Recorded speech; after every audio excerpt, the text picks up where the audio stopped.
agama, dan sekarang kita masuk lebih dalam pada paham agama di dalam Muhammadiyah.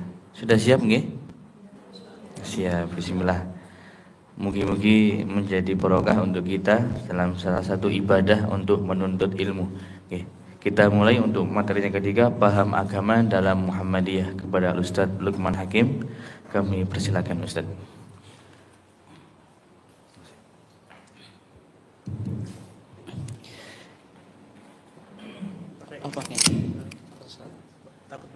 Oh ya.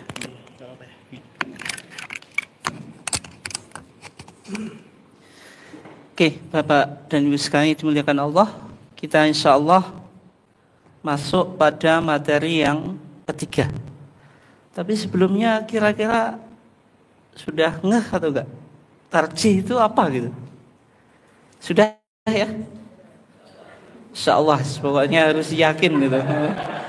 Meskipun saya ragu, tapi coba saya digembirakan gitu loh. Oke ya. Kita masuk pada materi yaitu paham agama dalam Muhammadiyah. Biasanya disingkat paham agama Muhammadiyah. Tapi yang perlu dicatat, Muhammadiyah itu bukan agama itu.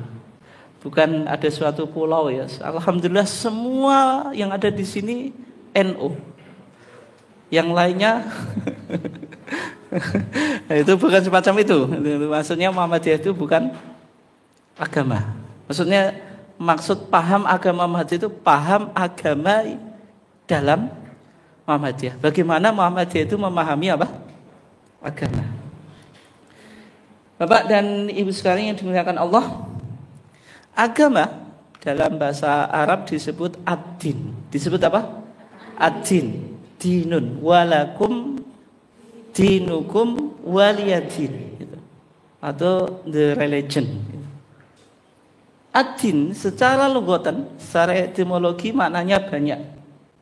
Ada al-jaza, pembalasan, al-ibadah, ibadah, at-ta'ah, ketaatan, al-qanun as-samawi, peraturan langit. Karena memang agama itu didasarkan pada wahyu yang berasal dari langit, bukan buatan manusia gitu. Kemudian agama dalam pandangan Muhammadiyah itu memiliki dua makna. Memiliki dua makna. Islam secara umum atau secara general. Maksudnya apa? Ma syara'ahu Allahu ala lisani anbiya'ihi minal awamir wan nawahi wal irsadan li salahil ibad dunyahum wa ukhrahum. Ini kita temukan di kitab apa? Tadi saya sudah menyebutkan berapa kali. Di kitab apa? Yang jenengan kitab masalah 5. Respon Muhammadiyah terhadap 5 pertanyaan. Apa tadi? Ad-din, ad-dunya, al-ibadah, sabilullah, terus kias. Itu diingat-ingat, nggak boleh lupa. Kalau lupa, was betulan. Ya. Jangan sampai lupa itu, karena itu menjadi paradigma pemikiran keagamaan Muhammadiyah. Semua pemikiran keagamaan Muhammadiyah wajib dilandasi masalah 5. Ketika kita bicara paham agama Muhammadiyah, bisa ditemukan dari respon Muhammadiyah terhadap pertanyaan ma huwa din. Apa itu agama? Ad-din atau al-Islam itu dalam pandangan Muhammadiyah memiliki 2 makna. Islam secara umum dan Islam secara khusus. Islam secara umum adalah apa yang disyariatkan oleh Allah melalui lisan para nabinya, masyara'ahullahu ala lisani anbiya'ihi.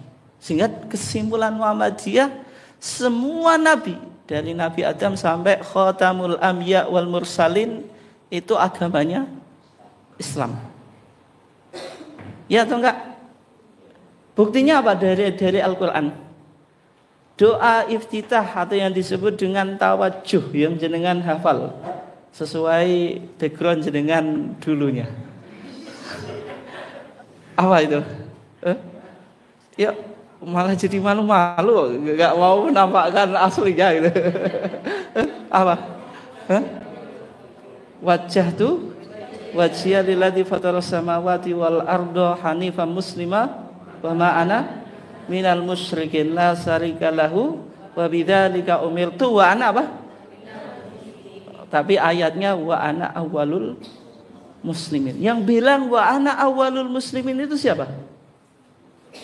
Nabi Ibrahim. Nabi Ibrahim, sehingga Nabi Ibrahim sendiri mendeklarasikan dirinya wa ana lan utawi ingsun iku awwalul muslimin, kawitane wong sing muslim. Berarti agamanya Nabi Ibrahim Islam atau enggak?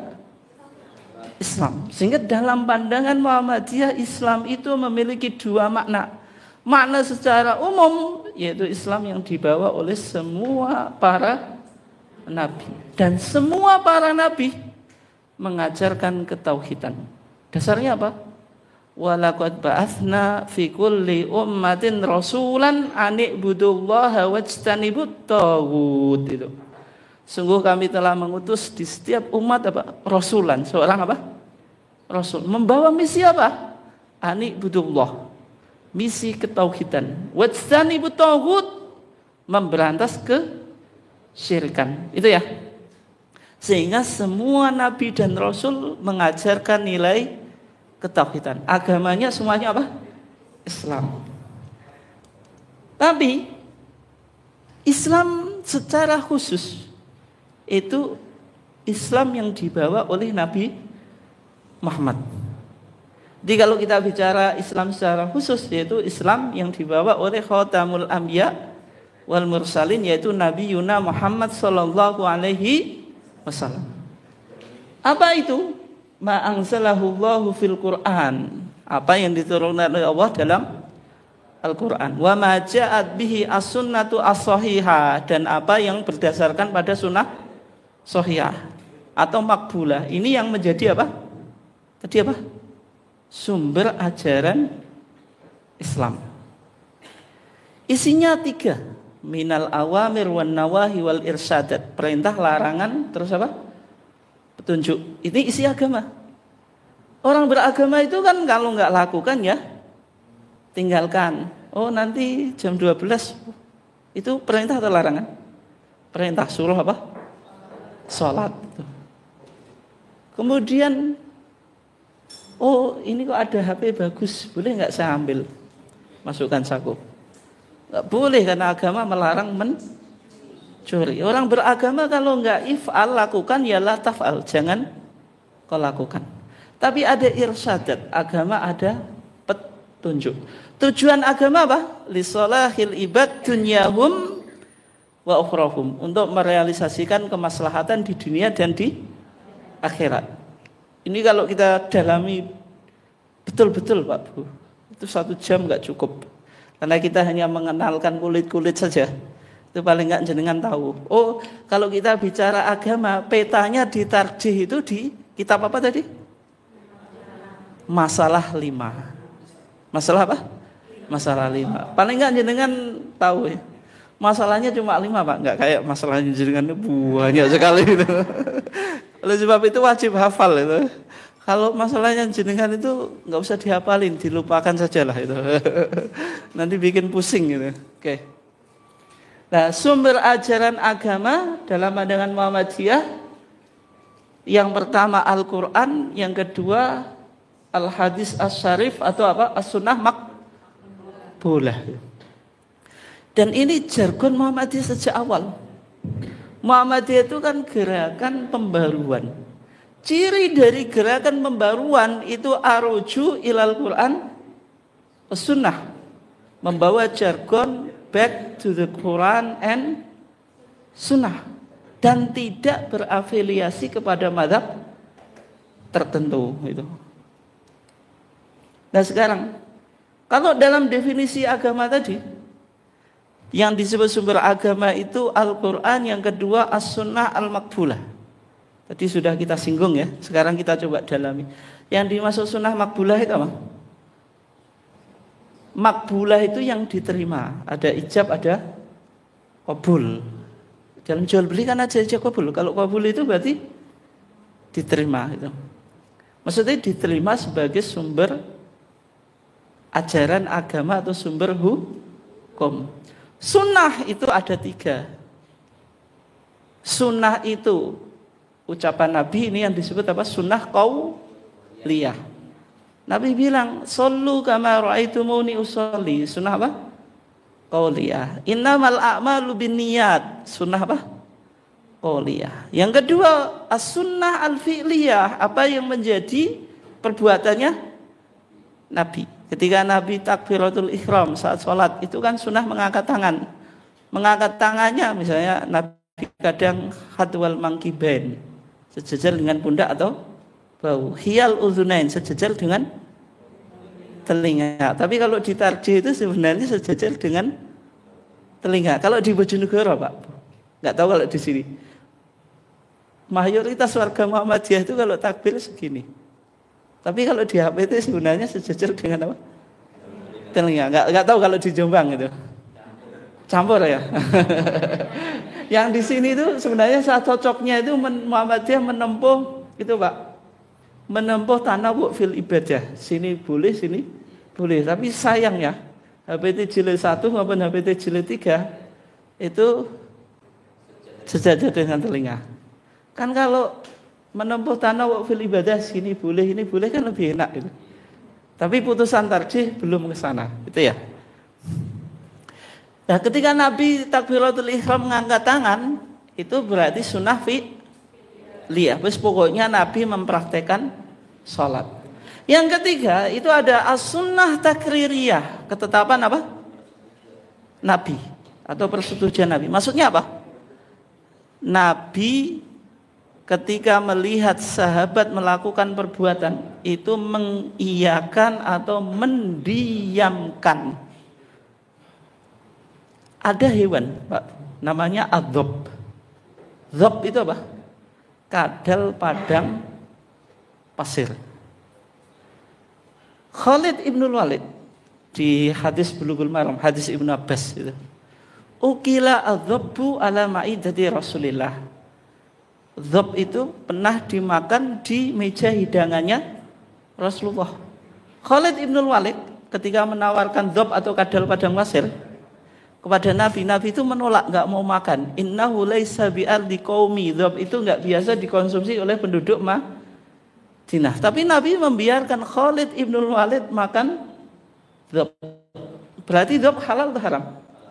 Halal, karena Nabi tidak mungkin diam atas kemungkaran yang dilakukan di depannya. Sehingga dalam kaidah usul fikih ada kaidah sukutun Nabi, diamnya Nabi, dalilun alal jawaz, menunjukkan kebolehannya sesuatu itu dilakukan.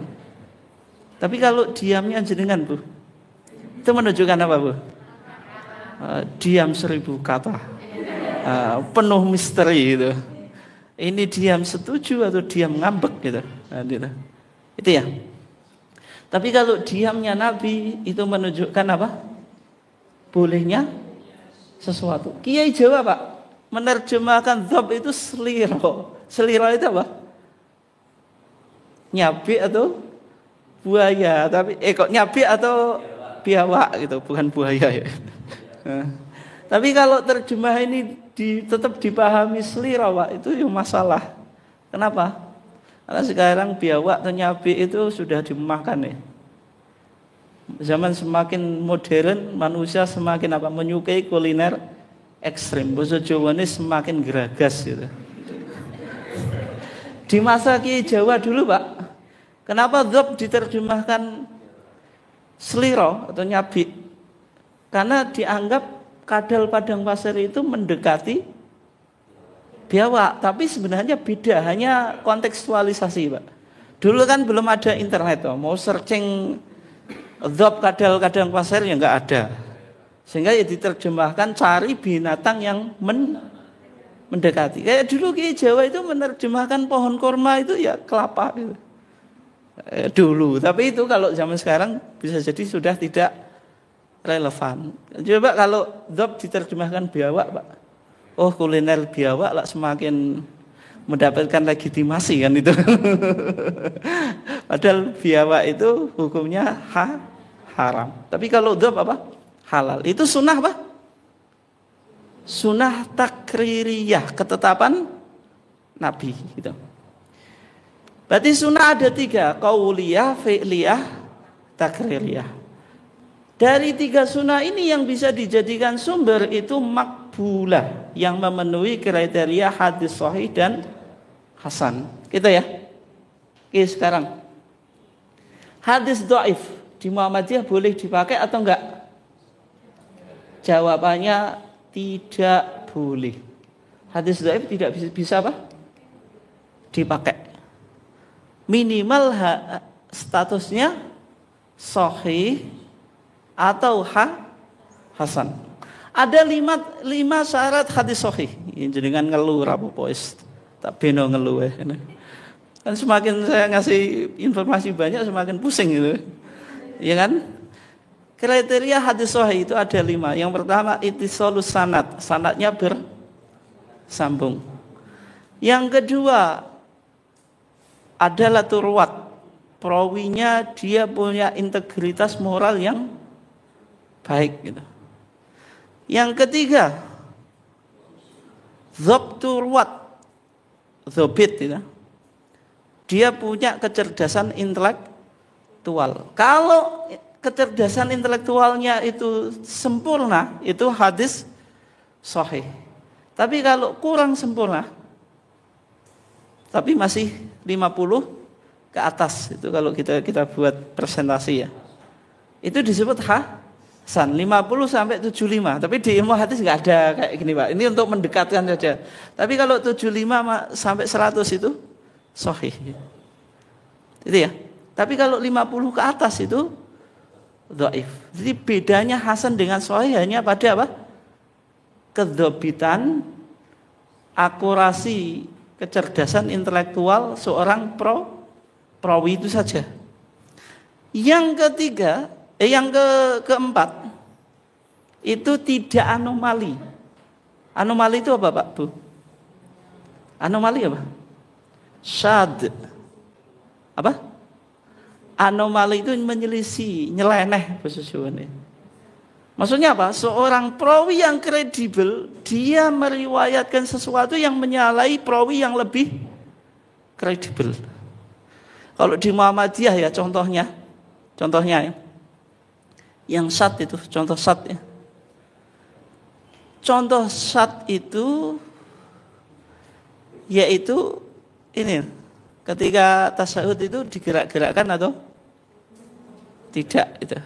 Kalau di Muhammadiyah memilih tidak digerak-gerakkan. Karena riwayat yang menyatakan digerak-gerakkan itu syad, menyimpang dari periwayatan perawi-perawi yang lebih kredibel. Jadi kalau di Muhammadiyah mengisyaratkan telunjuk ya sudah, nggak usah digerak-gerakkan. Sing ngerti wae ngeluh. Pengen ndi. Itu betul-betul enggak, ya cukup digerakkan. Ya, maksudnya tidak digerakkan itu ya. Itu contohnya, contoh yang paling mudah itu. Ya. Yang kelima itu adamul illah, tidak ada cacat. Cacat ini yang mengetahui hanya ahli hadis yang betul-betul mendalam pemahamannya tentang apa? Hadis. Berarti kalau hadis terpenuhi 5 syarat ini, Pak Bu, disebut hadis sahih. Tapi kalau kehilangan dari salah satu 5 syarat ini disebut hadis dhaif. Itu ya. Berarti kesimpulannya hadis yang bisa dipakai di dalam Muhammadiyah itu kriterianya sahih dan hasan. Kalau dhaif tidak bisa dipakai. Tapi kalau hadis dhaif, dhaifnya itu tidak berat. Dhaifnya apa? Tidak berat. Tidak dhaifun jiddan, tidak dhaif betul-betul apa? Berat. Itu bisa dipakai. Ini kaidahnya ditarjih ya. Al ahadits dhaifatu ya'dadu ba'dan la yuhtaju biha.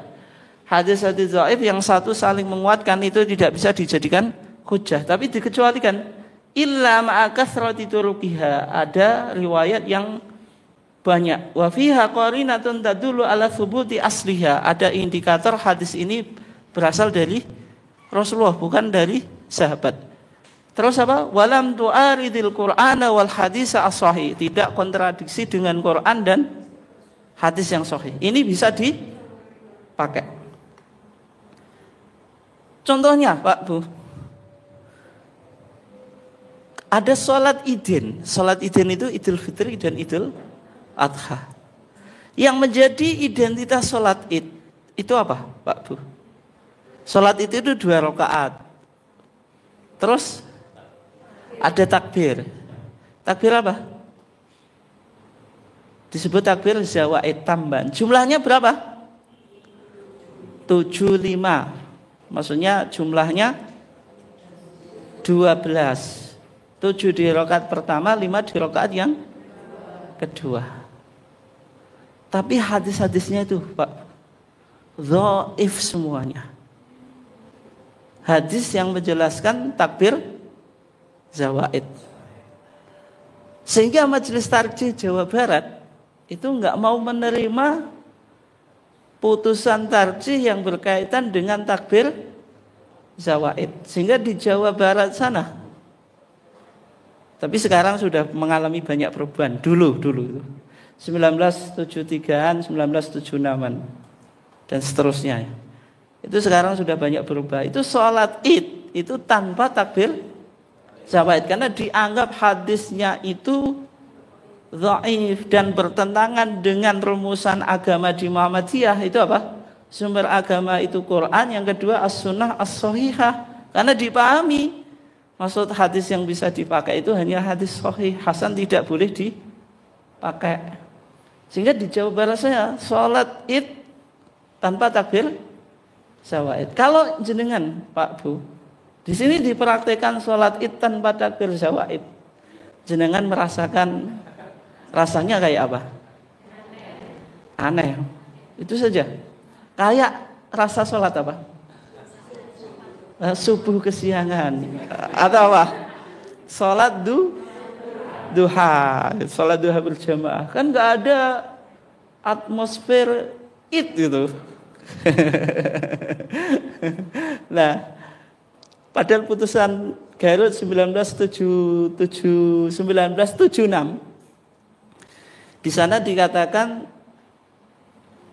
sholat id Muhammadiyah itu sama dengan mazhab Syafi'i dalam konteks takbirnya, yaitu 7 di rakaat pertama selain takbiratul ihram, kemudian 5 di rakaat yang kedua. Loh, kan hadisnya dhaif. Iya, tapi masalahnya jumlah riwayatnya banyak. Kalau jumlah riwayatnya banyak, berarti satu dengan yang lainnya saling menguatkan. Dhaif dalam ilmu hadis levelnya naik menjadi hasan li ghairi. Hasan apa?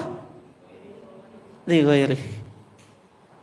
Pernah dengar ya? Pokoknya diingat-ingat saja lah, saya bingung. Pokoknya itu diingat-ingat saja. Kalau hasan li ghairi boleh dijadikan sumber atau enggak? Boleh. Sehingga sholat id di Muhammadiyah itu tetap ada takbir zawaid. Zawaid, Bu. Zawaid jamak dari ziyadah, artinya apa? Tambahan. Itu ya. Takbir tambahan.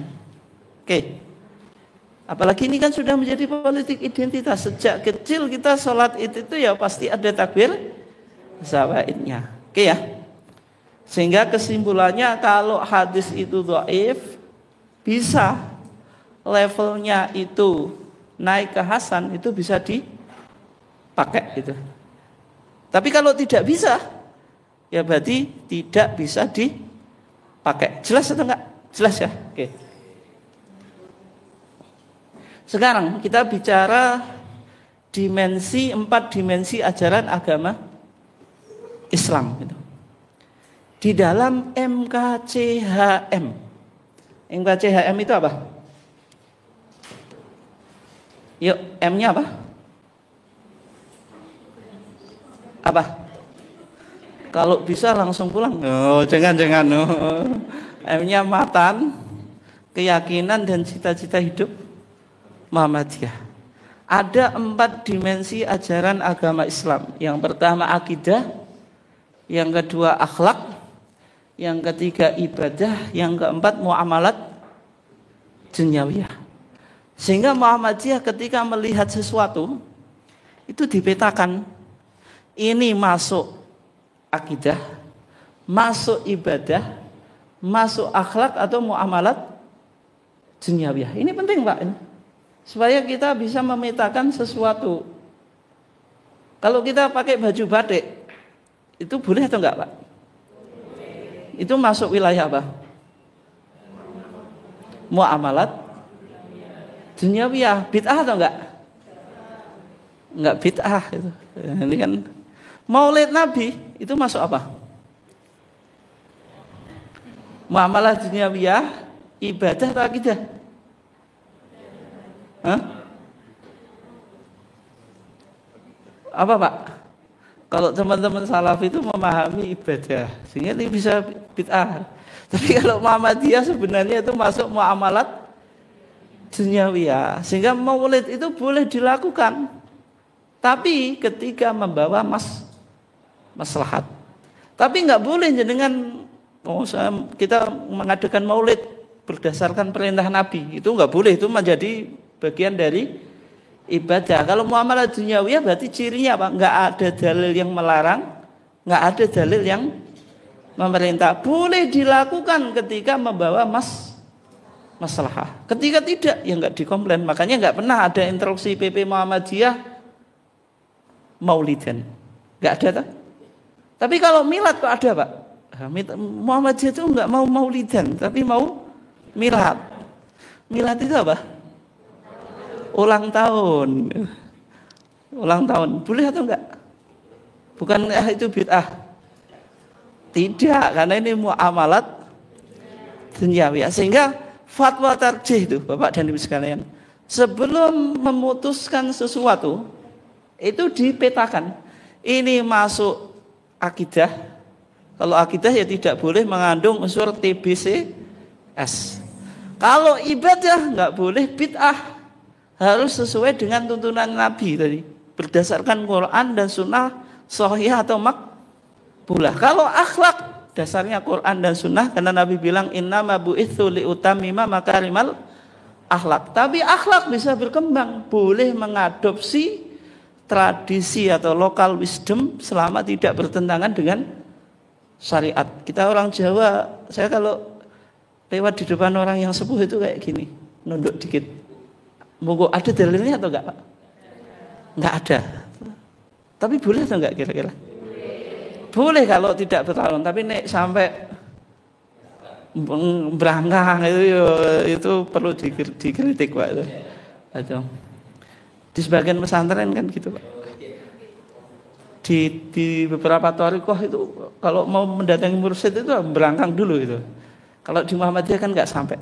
Artinya Muhammadiyah juga memandang budaya itu tidak anti budaya Pak. Kan kita problem kita itu seakan-akan Muhammadiyah itu anti budaya. Budaya yang tidak bertentangan dengan syariat itu boleh itu.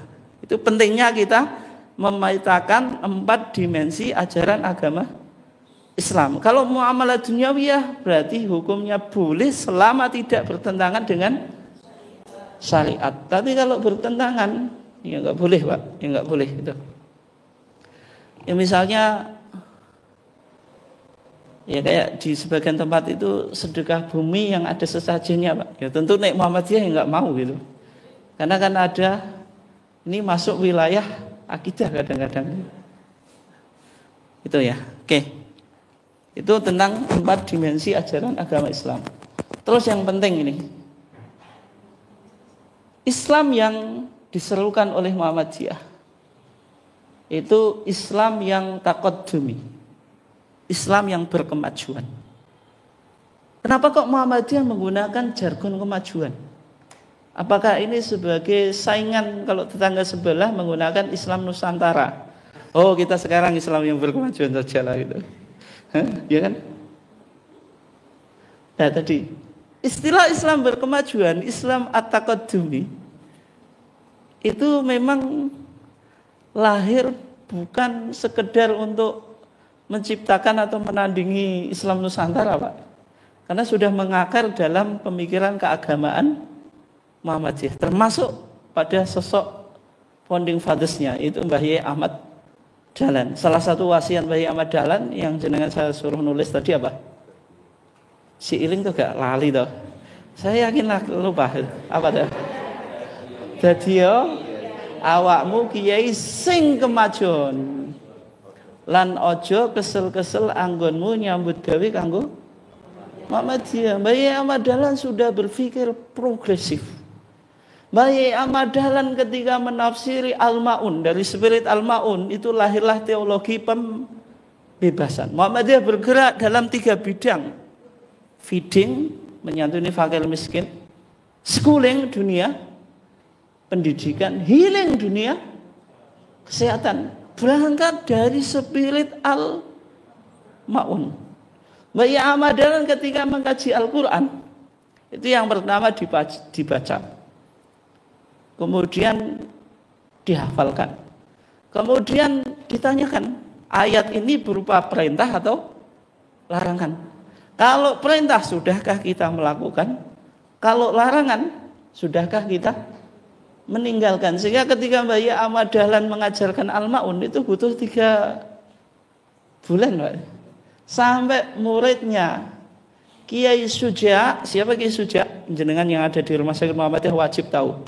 Siapa Kiai Suja? Kalau orang NU itu ada Matan Habis Suja.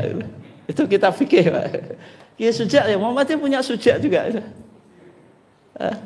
Bapak PKU Muhammadiyah, tokoh PKU Muhammadiyah itu protes, Mbah Yai kita sudah hafal, sudah tahu tafsirnya, sudah apa? Tahu maknanya, tapi Mbah Yai Ahmad Dahlan cukup menjawab, apakah engkau sudah mengamalkan? Belum. Maka Mbah Yai Ahmad Dahlan ngasih contoh mencari orang fakir dan miskin dan juga anak yatim piatu, kemudian ditampung, dikasih makan, kasih pakaian dan seterusnya. Dari spirit Al-Ma'un maka lahirlah Bapak teologi pembebasan. Teologi pembebasan, the theology of liberation, itu kan ada di Amerika Selatan. Muncul tahun 1960-an. Mereka berangkat dari ayat Bible, kitab suci orang Kristen, dipahami 1 ayat, 2 ayat, kemudian diimplementasikan. Tapi Mbah Yai Ahmad Dahlan sudah melampaui zamannya. Mbah Yai Ahmad Dahlan meninggal tahun berapa? Berapa yuk? Nek bisa ulang atau enggak? Jangan. Nanti saya dimarahi panitia lah. 1923. Itu sudah bicara tentang teologi pembebasan. Spirit Al-Ma'un melahirkan gerakan sosial. Itu artinya Muhammadiyah mengembangkan Islam yang berkemajuan. Islam yang berkemajuan itu memiliki 5 karakteristik. Yang pertama, mabniun ala tauhid, based on monotheism. Berdasarkan apa? Tauhid. Tauhid. Sehingga kita simpulkan tadi, semua nabi dari Nabi Adam sampai Nabi Muhammad semuanya mengajarkan nilai-nilai apa? Tauhid. Dan menentang apa? Kesyirikan. Sehingga landasan Islam yang berkemajuan, Islam harus berdasarkan pada ketauhidan. Itu ya Pak, Bu. Sehingga Muhammadiyah anti TBCS. Semuanya dalam konteks modern itu TBCS-nya sudah canggih, Pak. Liberalisme, sekulerisme, hedonisme dan seterusnya itu kan juga paham-paham yang penting untuk dibicarakan. Tidak hanya fokus pada apa? TBCS, takhayul, bid'ah, khurafat dan syirik. Kemudian yang kedua, aruju ilal Quran was sunnah, kembali pada Quran dan sunnah. Karena ciri gerakan Muhammadiyah itu gerakan yang purifikasi atau purifikatif dengan semboyan supaya kita kembali pada Quran dan sunnah.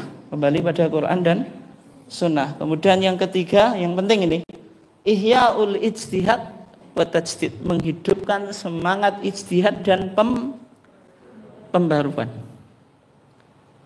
Muhammadiyah beranggapan pintu ijtihad itu tidak tertutup.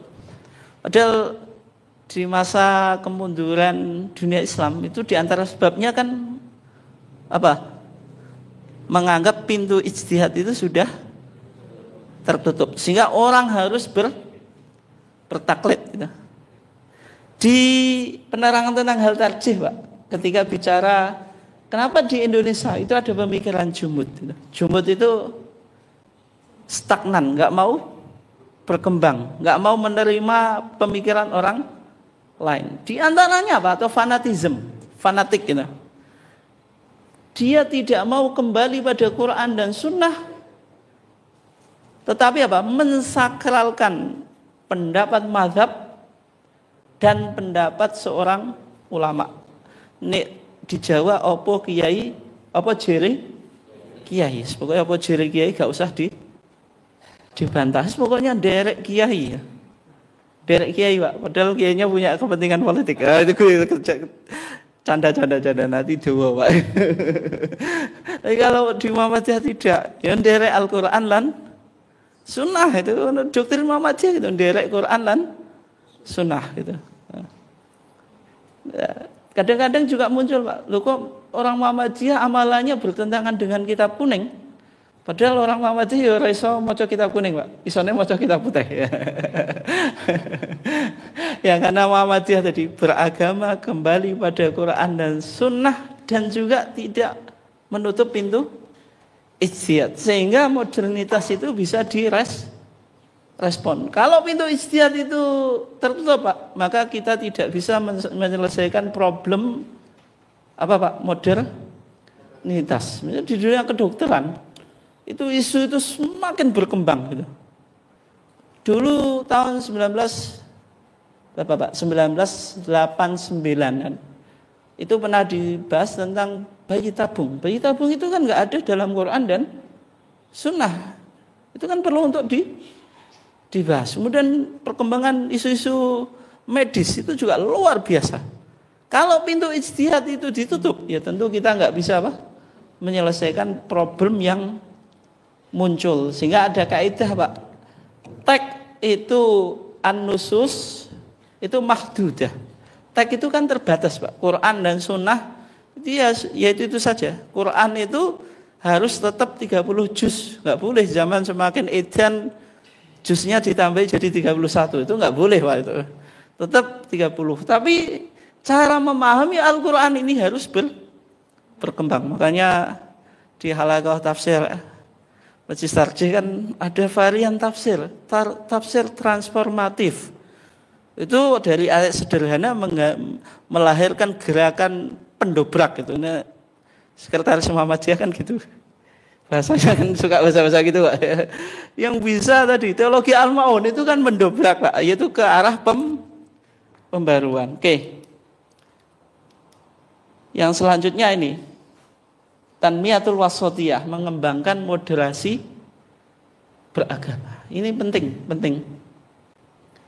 Islam itu agama yang wasati, agama yang tidak ekstrim kanan dan ekstrim kiri gitu. Dan beragama kita juga semacam itu. Tidak boleh kita terlalu literal sehingga semuanya bid'ah gitu. Hanya problem, Pak, kalau pakai HP bid'ah, dikit-dikit bid'ah gitu. Tapi kalau terlalu ekstrem kiri, sekulerisme atau liberalisme juga bahaya gitu. Seolah-olah teks itu nggak penting, yang penting kontekstual. Lah Muhammadiyah di tengah-tengah. Antara tekstual dengan kontekstual itu harus seimbang. Gak boleh kita memahami suatu secara tekstual. Misalnya, ini contoh, Pak, Bu. Nabi itu mengajari kalau orang mau BAB gitu, itu nggak boleh menghadap kiblat atau membelakangi. Kata Nabi apa? Wala tastaqbiluha wala tastadbiruha. Nggak boleh menghadap kiblat atau membelakangi. Walakin syariqu au gharibu. Suruh menghadap ke timur atau ke barat. Kalau jenengan orang Indonesia baca hadis ini secara literal, bahaya atau enggak Pak? Bahaya, justru menghadap ke barat atau ke timur itu membelakangi atau menghadap, kan jadi masalah. Sehingga yang kita harus baca, di mana posisi Nabi ketika itu. Itu kan Nabi berada di Madinah. Itu penting untuk pemahaman secara kontekstual. Kalau sangat tekstual, itu bisa jadi kita tadi Pak, kaku dalam beragama. Oke. Yang terakhir sebelum kita tutup ya. Ini tahqiqu rahmah lil alamin, merealisasikan rahmat bagi alam semesta. Ini yang penting gitu. Misi Islam itu wa ma arsalnaka illa rahmatan lil alamin. Misi universalitas. Misi sumuliyah. Bahwasanya Islam membawa apa? Rahmat. Ini penting sekali Pak. Ini yang menjadi diskusi saat ini kan, isu-isu itu tentang etika, akhlak. Kemudian bagaimana kita bernegara dan berbangsa, memahami moderasi beragama. Sebenarnya kadang kata-kata toleransi, moderasi beragama itu kadang kata-kata licin Pak. Ketika disalah tafsiri ya berbahaya. Tapi Muhammadiyah berusaha untuk tadi Pak, mencoba mengembangkan wasatiyah Islam, kemudian tahqiqu rahmah lil alamin, merealisasikan Islam sebagai agama yang universal, ramah terhadap sesama manusia, terhadap lingkungan, terhadap hewan dan seterusnya. Ini yang menjadi 5 karakteristik Islam berkemajuan. Apa tadi? Mabniun ala tauhid, dilandasi atas pondasi tauhid. Yang kedua, arruju ilal Quran wa sunnah, kembali pada Quran dan sunnah. Yang ketiga Pak, ihya'ul ijtihad wa tajdid, mengembangkan ijtihad dan pembaruan. Yang keempat apa? Tanmiyatul wasatiyah, mengembangkan moderasi beragama. Kemudian tahqiqu rahmah lil alamin, merealisasikan rahmat bagi alam semesta. Islam yang berkemajuan ini sebagai apa Pak? Perkembangan paham agama di dalam Muhammadiyah. Yang dulu kan kita awali dari masalah 5 tadi, mahuwaddin, terus berkembang dan nanti juga akan mengalami perkembangan pemahaman Islam menurut perspektif Muhammadiyah. Mungkin itu untuk materi yang ketiga dari saya. Oke.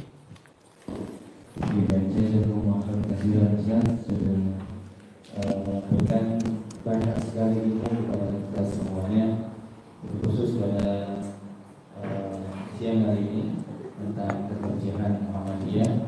Harapan kami besar untuk bisa menambah ilmu untuk kita semuanya, juga teman-teman yang ada di Muhammadiyah, sehingga nanti bisa dipraktekkan juga di kehidupan keseharian. Mungkin ada pasien atau beberapa yang berkaitan tentang agama, macam ini Pak Dr. Zainal, bisa langsung, oh ya ini boleh gitu, oh ya ini silahkan gitu. Nah baik, hadirin yang dimuliakan Allah Subhanahu wa taala, jam menunjukkan 12:05, sudah waktunya untuk soma. Jadi kita beri sejenak untuk istirahat, sholat juga makan. Kemudian kita akan melanjutkan kembali acara kita pada pukul 1, sehingga mohon nanti untuk tidak telat masuk di rumah. Demikian dari kami. Selanjutnya kita beri sejenak, kita tutup dengan doa berdoa. Subhanallah wa bihamdihi, la ilaha illa anta, astaghfirullah wa atubu ilaik.